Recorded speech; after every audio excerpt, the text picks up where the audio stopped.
Et dans ces divertissements-là, qui sont nirguna au-delà du au-delà du monde matériel, quand les gens en viennent à connaître le nom, la forme, les attributs, les divertissements du Seigneur, alors ils peuvent comprendre leur nature éternelle.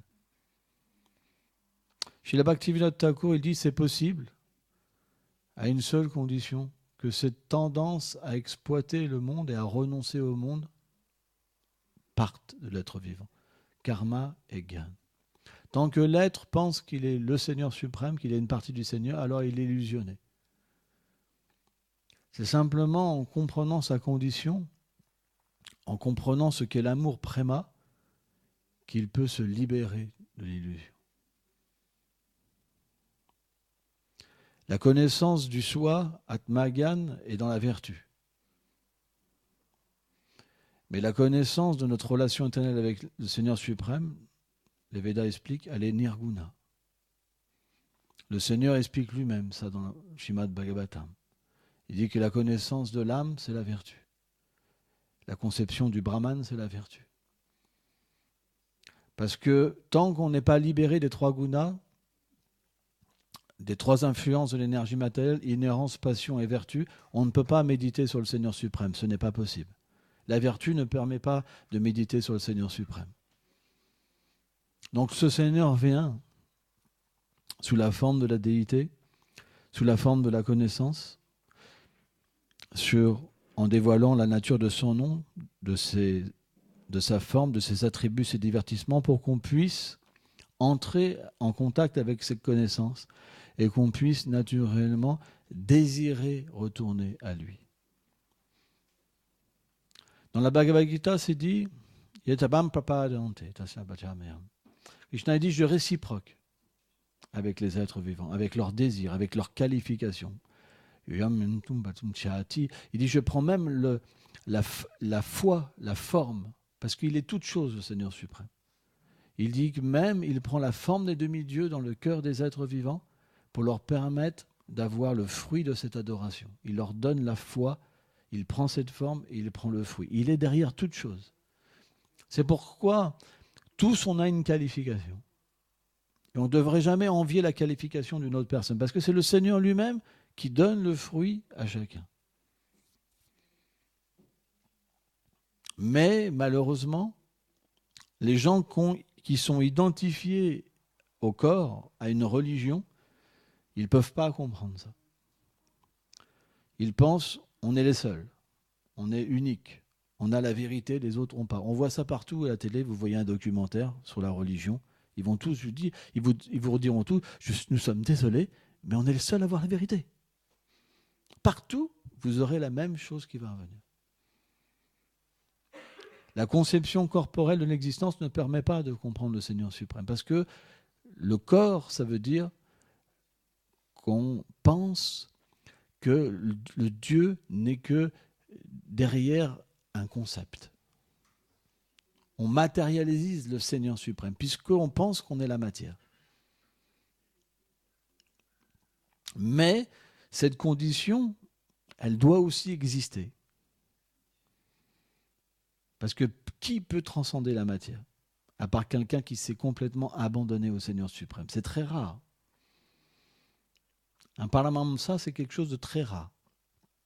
C'est pourquoi le Seigneur donne des voies en temps et lieu, circonstances, pour que tous ses enfants puissent progresser. Et c'est quelque chose qui est graduel. Donc quand il dit Baunam Jamante, ça prend beaucoup d'existences, millions d'existences, pour le comprendre, pour s'abandonner à lui. Il dit Mahatma Sudulabha, rare une telle âme. C'est extrêmement rare. Au point que dans le Srimad Bhagavatam, c'est expliqué que l'âme, elle existe dans toute la création, dans le feu, dans l'eau, dans l'air. Tout ce qui est la vie, c'est l'âme. Même dans notre corps, il y a des millions d'êtres vivants, d'âmes spirituelles. Et une prédomine, c'est celle qui nous fait, qui anime notre existence. Parmi toutes ces âmes-là, dans ces millions d'univers, milliards d'univers, et tellement de planètes, etc., il y en a quelques-unes qui ont la faculté de pouvoir croire en Dieu. Parmi toutes celles-là, C'est rare que quelqu'un soit sincère dans sa démarche. Parmi toutes celles-là, rares sont une qui veulent se libérer du monde matériel. La plupart, ils acceptent Dieu pour être heureux dans ce monde. Parmi toutes celles-là, c'est très rare d'en voir une qui est libérée. Parmi toutes ces millions d'âmes libérées qui sont sur la conception que je suis l'âme et que je suis différent du corps, très peu peuvent comprendre la forme du Seigneur suprême, ses attributs, qu'il a des demeures transcendantales. Parmi tout cela, rare une personne qui connaît le Seigneur Narayan et qui devient un dévot du Seigneur Narayan. Mais parmi toutes celles-là, peut-être une pourra comprendre Krishna. Parce que Krishna, c'est la plateforme où il n'y a plus de divinité, où le Seigneur est simplement dans son aspect de douceur et d'amour. Dans sa demeure, ils ne savent même pas qu'il est le Seigneur suprême. Et ses dévots le contrôlent. Qui peut comprendre ça? C'est extrêmement rare. C'est pour ça, dans la Bhagavad Gita, ils disent Mahatma Sudulabha. C'est très, très, très, très rare. Par exemple, dans la Gita, bien qu'il soit le Seigneur suprême, il explique qu'il est l'origine de toute chose. Ham Savashyama. Ham, je suis. Mais parce que Arjuna est son dévot éternel, il est dominé par l'amour d'Arjuna. Et en même temps, quand Arjuna est confus, il lui demande de devenir son maître spirituel, il lui fait voir sa forme universelle, que tous les univers sont contenus en lui, et Arjuna ne peut pas comprendre, c'est des échanges d'amour. Les gens, s'ils lisent la Bhagavad Gita, ils ne peuvent rien comprendre s'ils ne sont pas des dévots purs. S'ils ne sont pas accompagnés par un pur dévot, ils ne peuvent rien comprendre à tout ça. Parce qu'il y a ce qu'on appelle rasa et tattva. Rasa, c'est les échanges d'amour. À moins de comprendre la forme, le nom, les attributs, c'est pas possible. La plupart des gens, ils pensent que le Brahman prend une forme. C'est une grande offense. Pour ça, le Seigneur suprême dit à Bhaktam Etimpanam, il dit, je reste caché pour ces personnes, parce qu'ils ne peuvent pas désirer être avec moi. Ils sont égarés par l'énergie matérielle.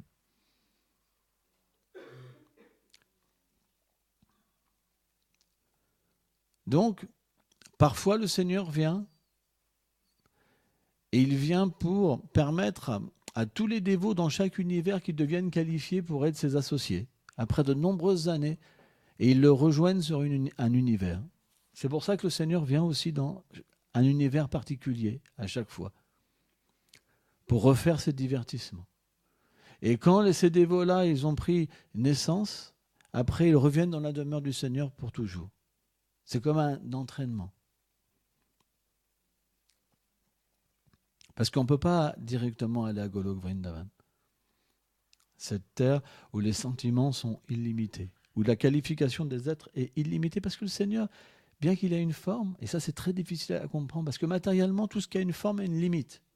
Mais le monde matériel est une réflexion pervertie du monde transcendantal. Dans le monde transcendantal, la forme est l'origine de tout, et illimitée. Et en fait, ce qu'on appelle le Brahman, c'est l'effulgence du corps du Seigneur suprême. C'est la conclusion des Védas. Qui a écrit les Védas? En fait, les Védas sont éternels. Vyasadeva les a mis sur écrit. Quelle est la conclusion des Védas? Vedanta Sutra. Mais quel est le commentaire du Vedanta Sutra? Srimad Bhagavatam. Et c'est là qu'en fait, que Vyasadeva explique que le Seigneur est une personne. Si on veut comprendre le Vedanta Sutra, qui est la conclusion des Védas, il faut comprendre son commentaire. Parce que Vyasadeva, il a écrit selon la qualification des êtres. Mais personne n'était qualifié pour comprendre Krishna. Mais Narada Muni est venu pour lui dire, tu es content, tu as égaré les êtres? Parce que sans comprendre le nom, la forme, les attributs du Seigneur suprême, alors ils vont simplement adorer le Seigneur pour leur désir. Quel est le désir des âmes conditionnées? Soit ils veulent le bonheur matériel, soit ils réalisent que c'est une perte de temps, ils veulent la libération. Mais la libération et le vouloir des désirs et vouloir combler des désirs, il n'y a pas de relation avec Dieu. Il n'y a pas de bhakti pur. On utilise la dévotion à des fins personnelles. Donc parfois, les grands dévots du Seigneur viennent dans ce monde, sous les ordres du Seigneur suprême, comme Bhaktivinoda Thakur. Et ils jouent le rôle d'être humain ordinaire, sauf que ils ont des activités quand même qui sont, comment dire, extraordinaires parce qu'ils apportent la connaissance pure pour permettre aux gens de se libérer. Ce n'est pas des yogis qui manifestent des pouvoirs. Manifester des pouvoirs, ce n'est pas grand-chose. Les associés du Seigneur, ils ont tous les pouvoirs mystiques qui est bien plus développé même que les yogis. Mais le plus grand pouvoir, c'est de pouvoir donner la possibilité à une personne de devenir un associé du Seigneur suprême. Parce que les gens, j'expliquais en Inde, tous les jours, il y a une mère divine qui apparaît. Tu as une nouvelle mère divine, un avatar qui apparaît. Tous les jours. Dès qu'ils ont des pouvoirs mystiques, les gens les adorent. Ça pullule de mère divine et d'avatars. C'est pour ça que Vyasadeva, sachant la réalité de cet âge de Kali, il a décrit qui venait dans cet âge, qui vient dans les âges d'avant et qui vient dans les âges d'après. Il y a le lieu d'apparition, telle chose, telle année, ceci, cela, pour pas que les gens se fassent tricher. Pourquoi Krishna a montré sa forme universelle? Parce que si tu es un avatar, montre ta forme universelle, mais ils ne peuvent pas. Vous comprenez? Ils n'ont pas les signes que le Seigneur a dans ses mains, sur ses pieds, etc.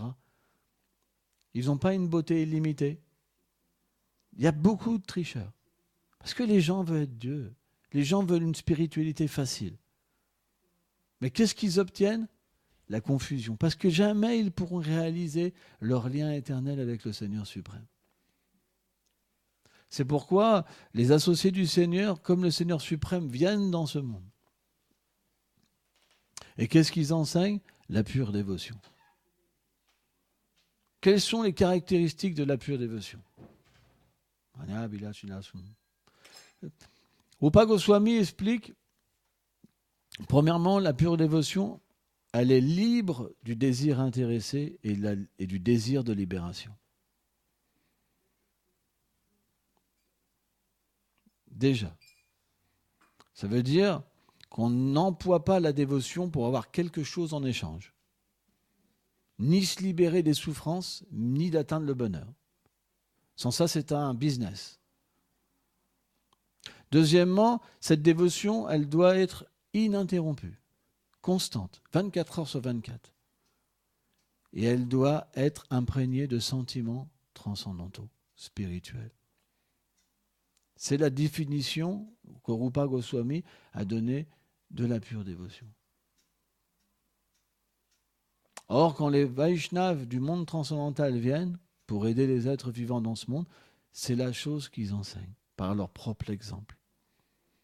Quand Srila Bhaktisiddhanta est apparu, c'est expliqué que son corps était si doux que même le beurre, il n'y avait même pas de comparaison avec le beurre fondu. Les gens, ils avaient même presque peur de le toucher, tellement qu'il était doux. Et en fait, il est né avec le cordon ombilical, comme un cordon brahmanique, en fait. Et il est né à Jagannath Puri. Et à Jagannath Puri, il y a un festival de Jagannath, le festival du char, le Ratha Yatra, où on emmène en procession des déités du temple de Puri jusqu'à le temple de Gundicha. Et la maison de Bhaktivinoda Thakur, elle était située sur le chemin. Et quand le char est parti, donc vous avez 1 million de personnes qui tirent le char. Le char s'est bloqué devant l'endroit où Bhaktivinoda Thakur donc était habité et où Bimal Prashad, donc Bhaktisiddhanta, avait pris naissance. Ils ont même essayé avec des éléphants de bouger le char. Le char ne pouvait pas bouger. Et en fait, Bhaktivinoda Thakur donc est venu et pendant 3 jours, il a fait un festival. Le char est resté bloqué pendant 3 jours. Il y avait 1 million de personnes qui essayaient de bouger, personne ne pouvait rien faire. Et donc quand sa mère, Bhagavati, elle a présenté Bimal Prashad à Jagannath, alors une guirlande de fleurs est tombé sur le corps de Jagannath. Bhaktisiddhanta, pardon. En fait, ceci, ça bien sûr, c'était une évidence de la personnalité spéciale de Bhaktisiddhanta. Parce qu'un jour, Bhaktivinoda Thakur, qui jouait le rôle d'un magistrat, qui est Kamala Manjari dans le monde éternel, une assistante de Rupa Goswami, et une Manjari, une assistante de Srimati Radharani, de Lalita Sakhi. Chaitanya Mahaprabhu l'avait réprimandé dans un rêve. Il a dit, je ne t'ai pas envoyé dans ce monde matériel juste pour juger des gens. Écris des livres et répands mes gloires. Et Bhaktisiddhanta donc avait prié pour avoir quelqu'un pour l'aider. Bhaktivinoda Thakur avait prié pour avoir quelqu'un qui l'aidait, et sa réponse a été Bhaktisiddhanta. Donc Bhaktisiddhanta avait un caractère unique. Il était un tel érudit. Bhaktivinoda Thakur donc l'a fait étudier différentes choses, et c'était un Shrutidhar. Tout ce qu'il étudiait, il le retenait. Après, il avait pu ouvrir un livre. C'est pour vous dire, il était tellement strict qu'un jour, il a mangé une mangue qui n'était pas offerte au Seigneur suprême. Il avait 5 ans. Quand il a appris que cette mangue n'était pas offerte, il a fait le vœu de jamais plus remanger une mangue. Et jamais il a remangé une mangue. Par exemple, quand c'était des jours de festival, les gens lui offraient beaucoup de mangues, mais jamais il a retouché une mangue. C'est le principe des associés du Seigneur. À 5 ans, personne ne fait des choses comme ça. Qui n'a pas fait une erreur dévotionnellement en se disant, bon, allez, je ne remangerai plus de ça. Puis 3-4 ans, finalement, ça part dans l'oubli. Il dit, oh, c'est tellement bon.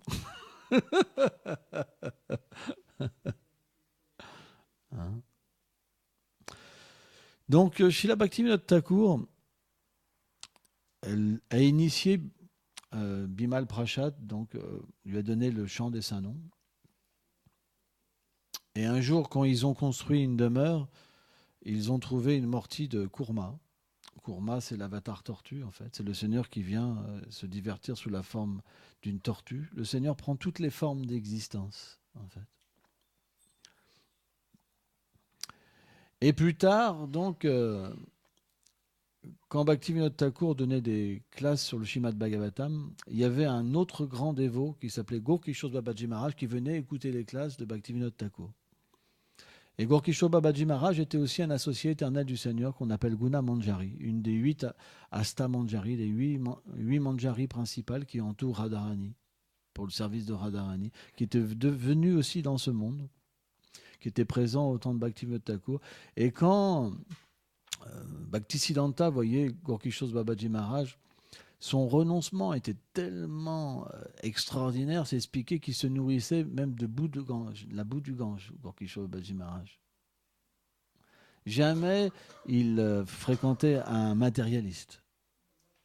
Il préférait s'enfermer dans les toilettes que plutôt avoir l'association de matérialistes. Donc, il a montré un renoncement très strict parce qu'à cette époque-là, il y avait beaucoup de déviations spirituelles au nom de la spiritualité. Les soi-disant sadhus renonçaient, s'associaient avec des femmes, etc., prenaient de la drogue, des trucs terribles, quoi. Et beaucoup de déviations philosophiques. Donc il a montré, comment dire, une renonciation extrême. Et donc, un jour, Bhaktivinoda Thakur lui a dit qu'il devrait prendre l'initiation Diksha de Gaur-Kishore Babaji Maharaj. En fait, c'était une instruction de Bhaktivinoda Thakur. Et donc, Bhaktisiddhanta, Gaur-Kishore Babaji Maharaj, il voulait pas prendre de disciples. Parce que tout le monde prenait beaucoup de disciples. Les faux gourous prenaient beaucoup de disciples pour être fameux, etc. Et lui, il a montré l'exemple de ne pas prendre de disciples. Mais Bhaktivinoda Thakur lui avait donné l'instruction de prendre Gaur-Kishore Babaji Maharaj comme maître spirituel. Donc il a été trouvé Gaur-Kishore Babaji Maharaj. Et quand Gorkishore Babaji Maharaj, donc il aimait beaucoup Bhaktisiddhanta, parce que c'est des associés, ils se connaissent entre eux. Mais c'est des jeux qui sont donnés pour éduquer les êtres ordinaires. Et quand Bhaktisiddhanta a approché Gorkishore Babaji Maharaj pour avoir l'initiation, etc., Gorkishore Babaji Maharaj, il a dit qu'il n'était pas qualifié pour initier quelqu'un. Et Bhaktisiddhanta a insisté. Tu vois. Il a dit d'accord, reviens demain, je demanderai à Krishna. Et si Krishna me dit que je suis qualifié, alors je te donnerai l'initiation. Donc, Bhaktisiddhanta était joyeux dans son cœur. Et il a été voir Bhaktivinoda Thakur et sa mère, Bhagavati, et il leur a dit que certainement, il allait recevoir l'initiation de Gorkishore Babaji Maharaj. Et donc, le lendemain, il est retourné voir Gorkishore Babaji Maharaj. Et Gorkishore Babaji Maharaj est en train de chanter le Sanon. Et donc, il a approché, il a rendu ses hommages avec véritablement une dévotion extrême. Et donc, Babaji Maharaj, il était un peu, voilà, pas insensible, mais dans ce jeu, voilà, pas intéressé à être gourou ou quoi que ce soit. Il a dit, mais qu'est-ce que tu veux? T'es venu pourquoi? Il dit, voilà, je suis venu pour savoir ce que Krishna a dit pour mon initiation. Il dit, oh, j'ai oublié, j'ai pas eu le temps de te demander. Reviens plus tard. Et donc, Bhaktisiddhanta, dans ce jeu-là, il a pleuré, quoi. Il est tombé aux pieds de Babaji Maharaj, il pleurait, en fait. Il dit, en fait, ma vie sans gourou, elle est inutile, quoi. Je suis considéré comme un érudit parce qu'il a écrit carrément des shastras sur l'astrologie, Bhaktisiddhanta, tellement il était imminent, quoi. Hein. C'est expliqué, Bhaktisiddhanta était tellement érudit que les gens avaient peur de lui. Quand ils le voyaient, même les érudits changeaient de trottoir. Personne ne pouvait challenger avec lui. Il était tellement puissant que les gens tremblaient devant lui. C'est quelque chose d'inconcevable, quoi. Et là, il pleurait au pied de Babaji Maharaj. Et il lui a dit comme ça, il dit, c'est en fait, vous ne me donnez pas l'initiation comme ma vie inutile, je vais aller me noyer. Et quand il a vu sa sincérité, et que bien sûr Bhaktivinoda Thakur voulait qu'il initie, donc Gorkishore Babaji Maharaj, il a quand même craqué, il a dit ok, va prendre un bain et reviens et je vais te donner en fait les Diksha Mantras.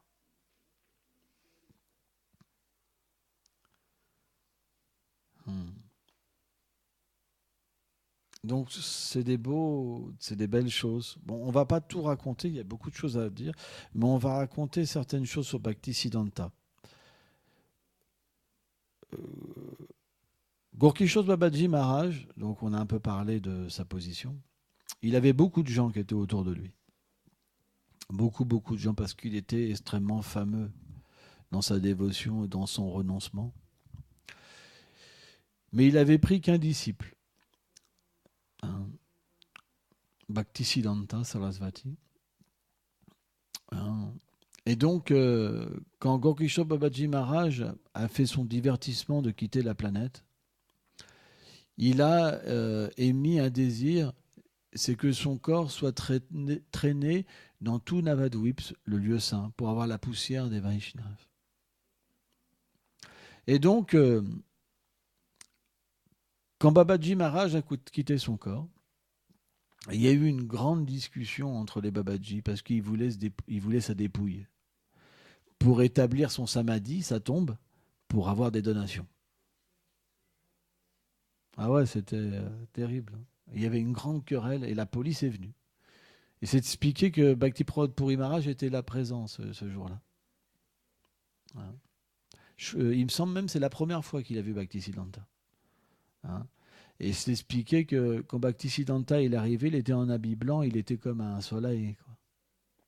Et là, donc, il a vu les Babaji se quereller, etc. Et les Babaji lui ont dit, tu ne peux pas toucher le corps de ton maître spirituel parce qu'en fait, tu n'es pas un renonçant. Et là, Bhaktisiddhanta a dit, peut-être que je n'ai pas l'habit Vesha, comme vous. Mais j'ai jamais touché une femme de ma vie, ni perdu une goutte de semence. Je suis un Nistika Brahmachari. Et je suis le seul disciple initié de Babaji Maharaj. Je veux bien si quelqu'un dans l'assemblée n'a jamais touché une femme depuis 1 an, qui touche son corps.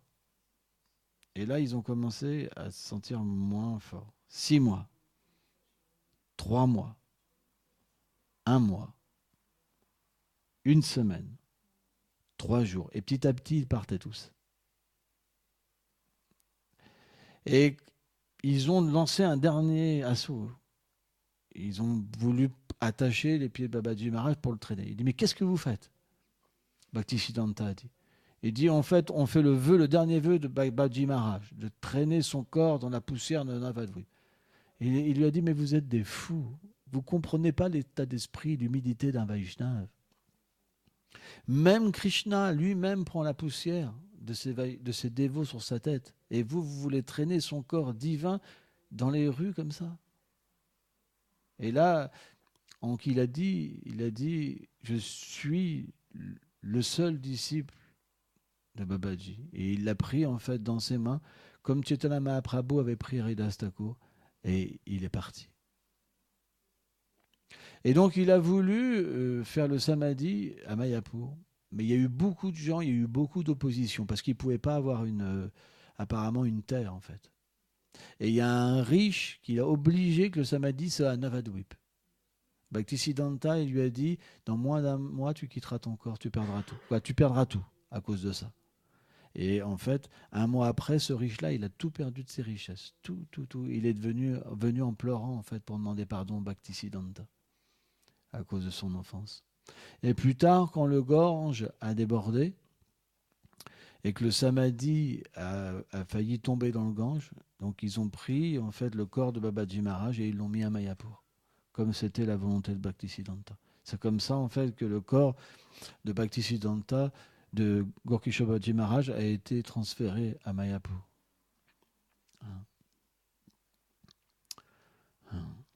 Un jour, Bhaktivinoda Thakur donc, était dans son divertissement de maladie. Et à cette époque-là, il y avait beaucoup d'opposition sur le pur Vaishnavisme. Parce qu'il y avait beaucoup de brahmanas de caste. Vous savez que dans l'âge d'avant, Dwapara Yuga, il y a un système qu'on appelle le Varnashram Dharma qui est donné par le Seigneur lui-même. C'est la société spirituelle qui est divisée en 4 ashrams et 4 varnas. Les varnas, ce sont ce qu'on appelle les brahmanas, les prêtres, les kshatriyas, les guerriers, ou les rois, les vaishyas, ceux qui sont des cultivateurs, les marchands, et les shudras, ceux qui sont des ouvriers. Et chacun, dans les âges passés, dans le Dwapara Yuga, selon sa nature, naissait dans une famille particulière. C'est pour ça qu'on voyait des guerriers qui faisaient 5 mètres de haut, qui avaient la puissance de 1000 éléphants, par exemple. Avec c'est des choses inimaginables pour nous dans l'âge de Kali. Mais avec l'âge de Kali, le Kurma Purana a expliqué que ces brahmanas, qui étaient des brahmanas très élevés dans la connaissance et très purs, ils naîtraient dans ces mêmes familles, c'est des démons en fait. Et c'est pourquoi en fait dans cet âge de Kali, les castes donc ont perdu leur statut et se sont complètement pervertis. C'est ce qu'on appelle le système de caste. Et donc, naturellement, ces brahmanas-là, qu'est-ce qu'ils veulent? C'est de se faire adorer par les castes inférieures, recevoir de l'argent, se faire maintenir, etc. Et ils ne veulent pas d'opposition. Or, Bhaktisiddhanta, naturellement, il a démontré que dans cet âge-là, ce statut de Varnashram Dharma, il est plus efficient. C'est le Devi Varnashram. Alibol. C'est le Devi Varnashram. Devi Varnashram, ça veut dire qu'on ne naît pas dans une situation particulière. On devient. Ça veut dire qu'on accepte une nature à force d'avoir une association.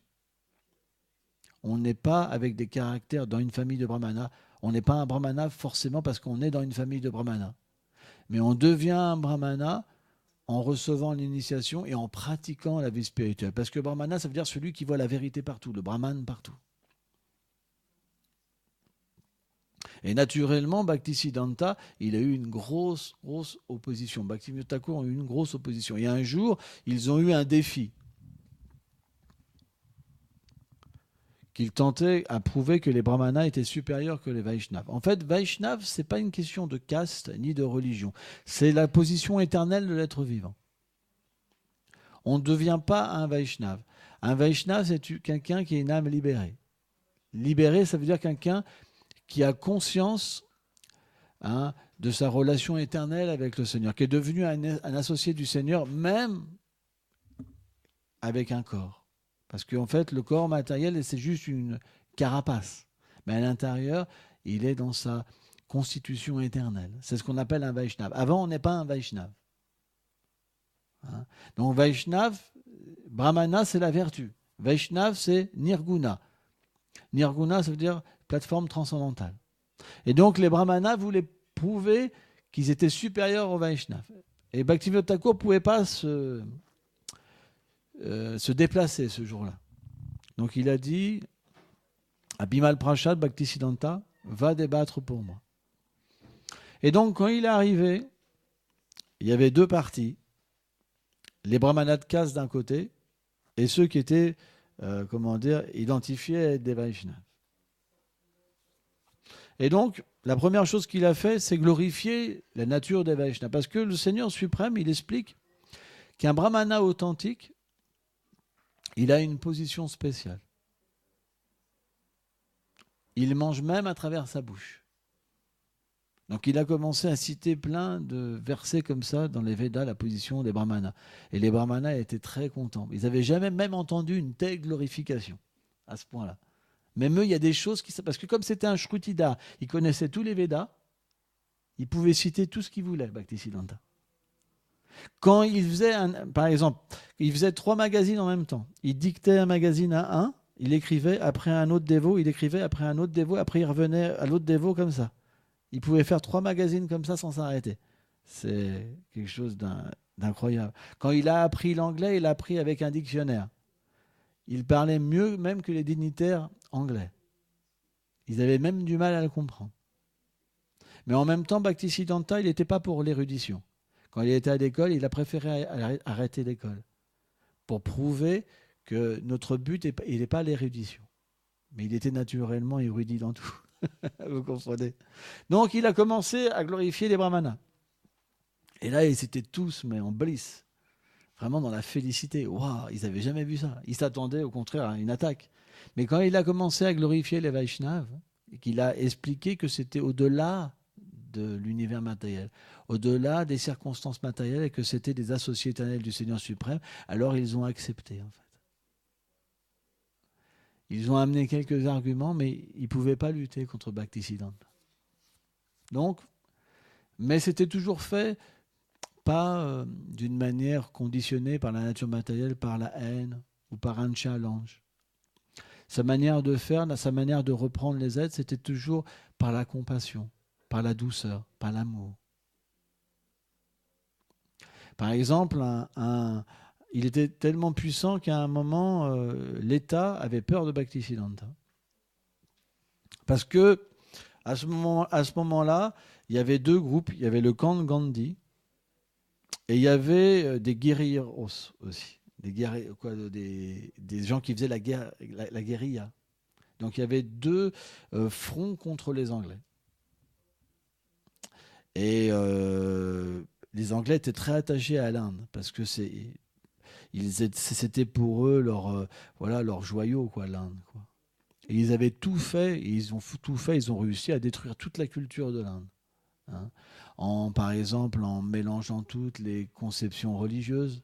Par exemple, l'hindouisme, c'est une création de l'Angleterre. Tout ce qui se situe au niveau de l'Indus après, toutes les fois, c'est ce qu'on appelle l'hindouisme. En fait. Donc ils ont vraiment mis les musulmans contre les Anglais. Les musulmans et les Indiens, les hindous, ce qu'on appelle hindous, il y avait une très bonne relation. Ils faisaient les fêtes ensemble, etc. Et les Anglais, ils ont amené une guerre entre eux, exprès, pour essayer de contrôler le pays. C'est depuis qu'il y a des conflits entre les hindous et les musulmans. Il n'y avait pas cette chose-là avant. Bhaktivedanta Swami Prabhupada, il expliquait que son père allait aux fêtes, et qu'ils allaient à leurs fêtes, et que c'était l'amitié parfaite, vraiment. Tout le monde vivait en paix avec sa foi. Et en fait, les Anglais, ils ont mis exprès une discorde, quoi. Et après, naturellement, il y en a qui ont commencé à tuer des hindous, les hindous ont tué des musulmans, puis après, ça s'est enflammé complètement, quoi. Et donc après, ils ont séparé, hein, on sait, l'Inde, le Pakistan, le Bangladesh, etc. Mais avant, il y avait cette harmonie, quoi, en Inde. C'est connu, hein. Et donc, un jour, donc, dû à cette voilà, politiquement parlant, que l'Inde voulait son indépendance, les Anglais, donc, ils avaient payé quelqu'un pour surveiller Bhaktisiddhanta aussi, pour voir si son mouvement allait prendre de l'ampleur. Mais lui, il prêchait pas l'indépendance, Bhaktisiddhanta. Il disait tout ça, ça sert à rien. Notre condition, c'est l'âme, c'est l'éternité. On n'est pas indien. Notre but, il n'est pas. La véritable liberté, elle ne peut pas se trouver juste dans une indépendance. La preuve, c'est que ça n'a jamais résolu les problèmes des gens. Ça a été pire encore. Vous comprenez? Et donc, quand cet Indien est venu au contact de Bhaktisiddhanta, en très peu de temps, quand il a écouté Bhaktisiddhanta, naturellement, son cœur, il a changé.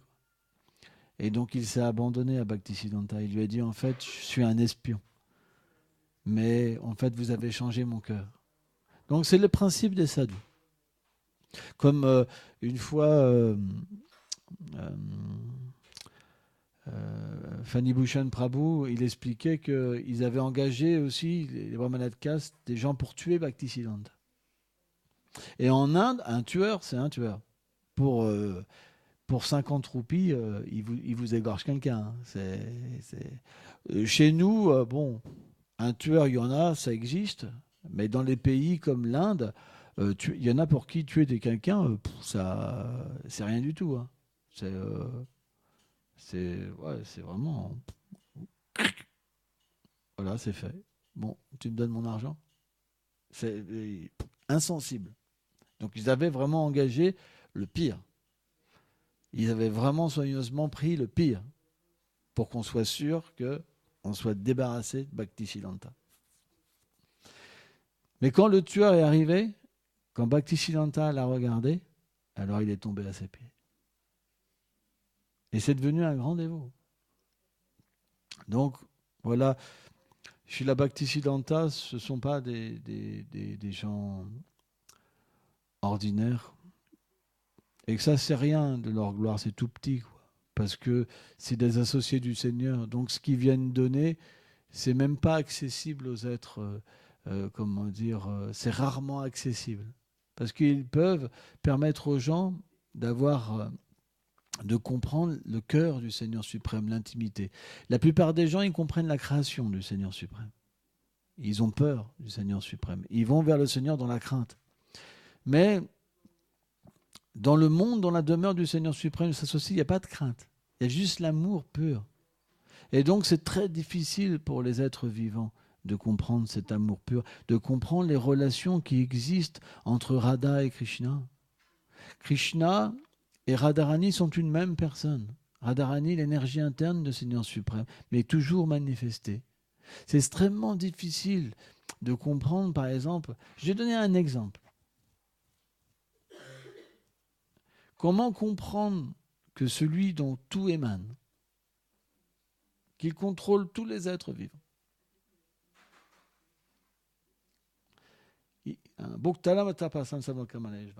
il est celui qui donne le fruit à tous les êtres vivants.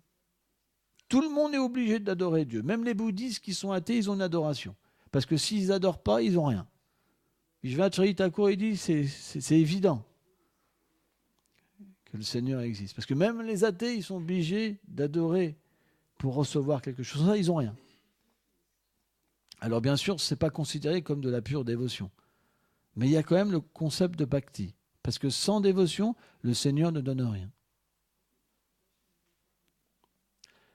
Mais comprendre ce Seigneur qui est vaincu par l'amour de ses dévots, c'est très difficile.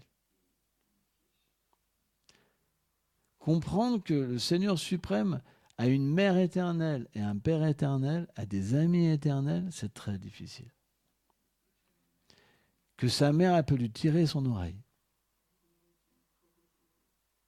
Et que cette même mère-là, elle adore un autre aspect du Seigneur suprême en tant que Nishinga, qu'on voit là, et qu'elle prie le Seigneur pour qu'il protège son fils parce qu'elle ne peut pas comprendre ça. Un jour, Maya Yashoda, par exemple, on s'est plaint que Krishna mangeait de la terre. Elle lui dit, mais pourquoi tu manges de la terre? Mais je ne mange pas la terre, ils font ça pour que tu me punisses. Et bien Lara m'a dit, dis-lui d'ouvrir sa bouche. Et quand elle a ouvert la bouche, elle a vu tous les univers dans la bouche du Seigneur. Elle a juste fermé ses yeux. Elle s'est dit, oula, c'est un délire.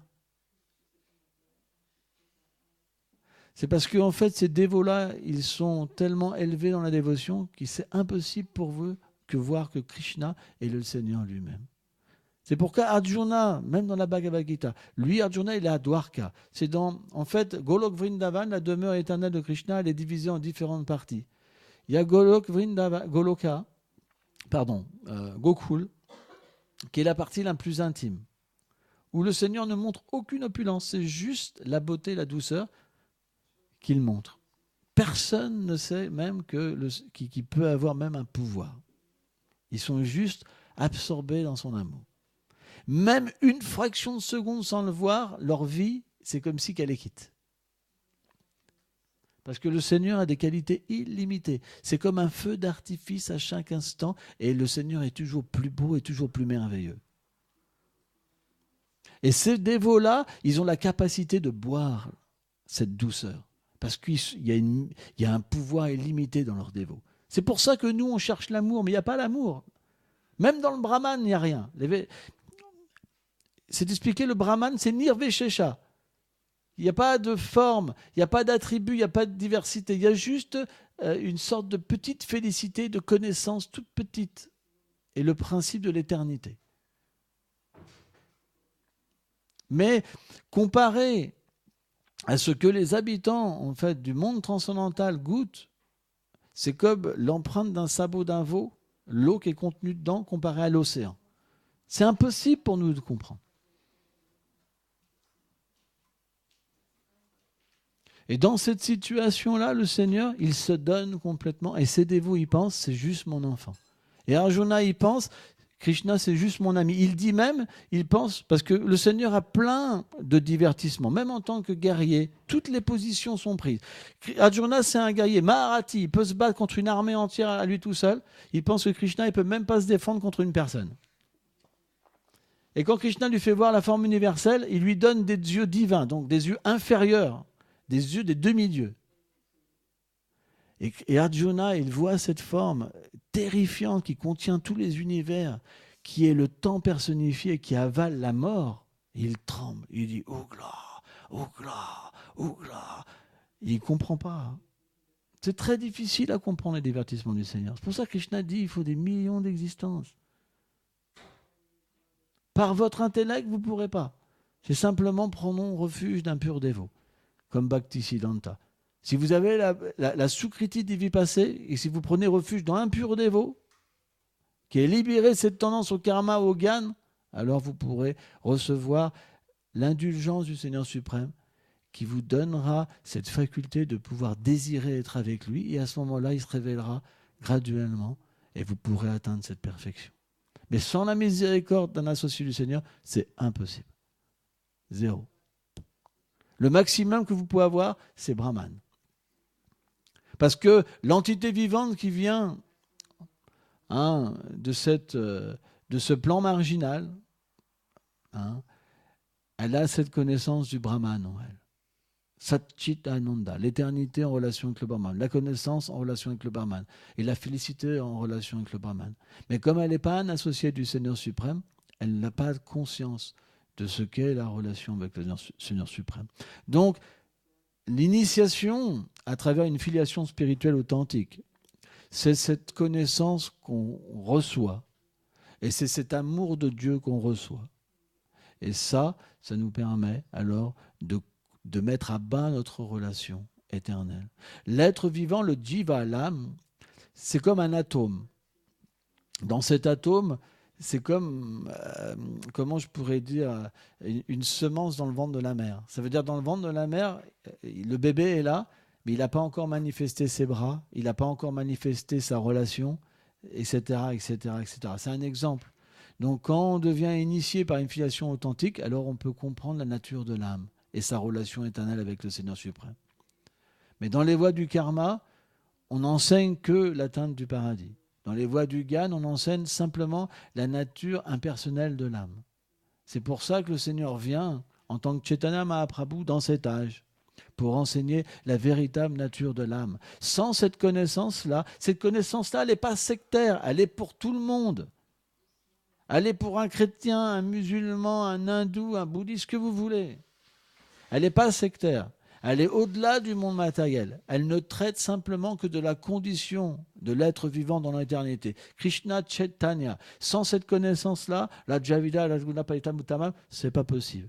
Vous revenez à errer dans ce monde vie après vie. Et même si vous obtenez la libération, c'est explique les Védas, c'est des plans neutres, vous revenez à la case de départ. C'est qu'une sorte de libération. Mais la véritable libération, c'est quand l'être vivant, il développe sa nature éternelle. C'est ce qu'est la conclusion des enseignements de Chaitanya Mahaprabhu, qui est vérifié dans les Védas, par des Shastras. C'est, si vous voulez, par exemple, étudier les Sandarbhas de Jiva Goswami. Il a pris tous les versets des Védas pour expliquer toutes ces choses-là. Et Jiva Goswami était tellement un érudit, c'est un associé du Seigneur, que même encore aujourd'hui, même les impersonnalistes, ils n'ont jamais défié Jiva Goswami. Tellement les conclusions, elles sont évidentes. Et quand Bhaktisiddhanta était là sur la planète, même les gourous, ils changeaient de trottoir. Tellement il était puissant. Personne ne pouvait tenir devant lui. Jamais personne n'a tenu un discours devant lui, à moins qu'il s'abandonne. C'était la puissance de Bhaktisiddhanta. Parce que c'est des associés du Seigneur. Ils ont essayé de le tuer. Mais jamais ils n'ont rien pu faire.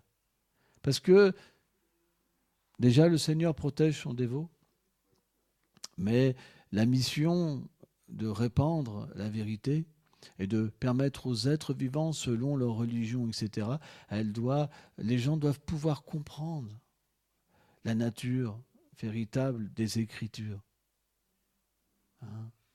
Si les gens n'ont pas la qualification et qu'ils lisent une Écriture, ils vont penser que la Bhagavad Gita, ça parle du karma, du Gyan, que le Coran parle du karma et du Gyan. Mais le Seigneur, il n'y a qu'une chose qui le relie aux êtres vivants, c'est la bhakti, la dévotion. À moins de comprendre ce qu'est la dévotion, et à moins d'avoir un maître qui est un pur dévot, c'est pas possible. La pure dévotion, vous pouvez que l'apprendre au pied d'un associé du Seigneur. Sans ça, il vous expliquera le Gyan, Gyana Mishra Bhakti, donc le Gyan mélangé à la Bhakti, ou même Bhakti Gyan Mishra, Bhakti Mishra Gyan, ça veut dire qu'on utilise la dévotion pour atteindre la libération, ou on utilise la libération pour atteindre le paradis. C'est pour ça qu'on doit véritablement avoir des professeurs qualifiés. Parce que selon le professeur, on obtient une connaissance, et cette connaissance, c'est comme une paire de lunettes. Vous allez lire après, vous allez vous tricher vous-même. C'est pour ça que l'association, c'est la chose la plus importante. On doit prendre l'association de purs dévots. Sans ça, on ne pourra pas atteindre le succès. Parce que le Seigneur suprême, il a une nature qu'il ne force jamais les êtres. Il est réciproque avec leurs désirs. Il est réciproque avec les êtres. À moins que votre désir soit pur, alors il ne se montrera pas à vous. C'est pourquoi beaucoup de religions parlent de Dieu, mais ils ne savent pas qui il est. Ils ne savent pas. Ils ne connaissent pas sa forme, ses attributs, ses divertissements. C'est pourquoi on doit apprendre cette réalité. Dandavat.